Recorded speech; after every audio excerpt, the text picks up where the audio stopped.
بسم الله توكلنا على الله ولا حول ولا قوة إلا بالله العلي العظيم. اللهم صل وسلم وبارك على خير خلق الله محمد وعلى آله الطيبين الطاهرين. حبيبي يا رسول الله، تحية شكر تحية تقدير لكم جميعا. ربنا يجازيكم دايما خير الجزاء، ونسمي بالله ونصلي على رسول الله عليه أفضل الصلاة والسلام. بسم الله نبدأ. بسم الله الذي لا يضر مع اسمه شيئا في الأرض ولا في السماء وهو السميع العليم. ازيكم يا غاليين، عاملين ايه؟ يا رب تكونوا بخير وتكونوا بصحة. هنصلي على الحبيب المصطفى عليه افضل الصلاه والسلام. هنقول لكم على الغدا بتاعنا النهارده.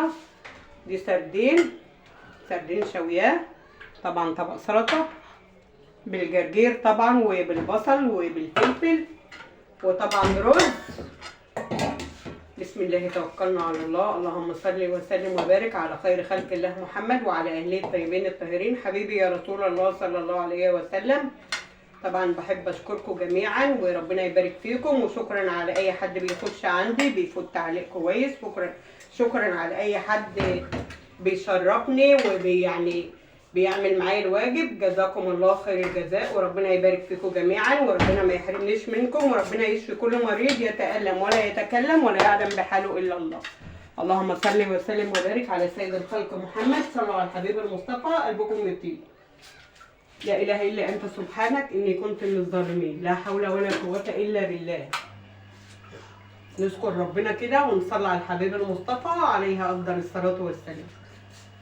طبعا الرز بتاعنا طبعا والسلطه، معروف ان بيبقى رز وسلطه، وانا كنت هجيب بتنجان اشويه اللي هو سلطه بابا غنوم دي، بس ما كانش فيه وقت وكده. ماشي، هنصلي على الحبيب المصطفى. دي طبعا السردين بتاعنا، جبته ووديته اتشوى بره.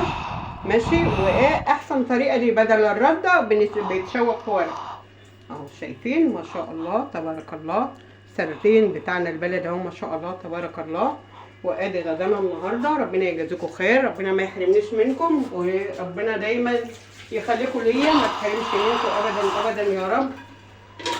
اللهم صل وسلم وبارك على سيد الخلق محمد وعلى اهله الطيبين الطاهرين. وربنا يخليكم يا رب دايما معايا ودايما في ظهري، اخواتي واولادي طبعا. وربنا ييسر لكم امركم جميعا يا رب، ويرحم كل ميت ويشفي كل مريض يتألم ولا يتكلم ولا يعلم بحاله الا الله. اللهم امين يا رب العالمين. وصلى الله وسلم وبارك على سيد الخلق محمد وعلى اهله الطيبين الطاهرين. تعالوا بقى اتفضلوا معانا.